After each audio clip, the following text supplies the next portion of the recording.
Nabigyan ng leksyon ang dalawang establishmento matapos ireklamo ni election lawyer Romulo Macalintal dahil sa hindi pagbibigay ng senior citizens discount.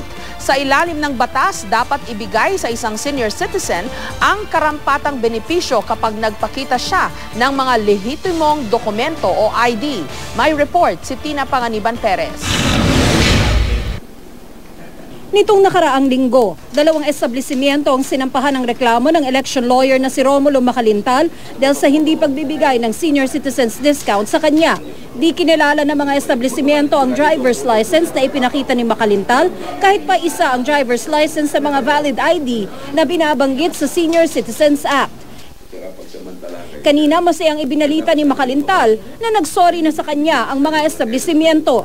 May statement din ng isa sa mga establishmentong humihingi ng paumanhin kay Macalintal at sa lahat ng senior citizens na hindi raw sinasadyang di nabigyan ng senior citizens discount dahil sa di nito pagkilala sa mga valid ID. Tiniyak din ng establishmentong inayos na raw nito ang problema at gagawin daw nito ang lahat para di maulit ang pagkakamali. Itinuro na raw nito sa mga tauhan nito ang tungkol sa Senior Citizens Act.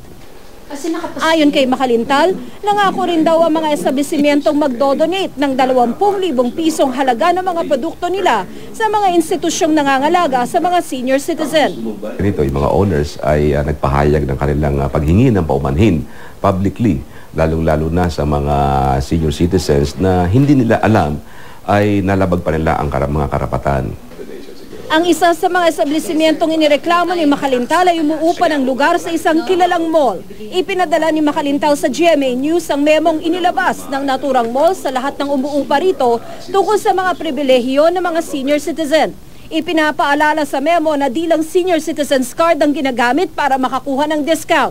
Pwede rin ang passport at iba pang dokumentong magpapatunay ng edad.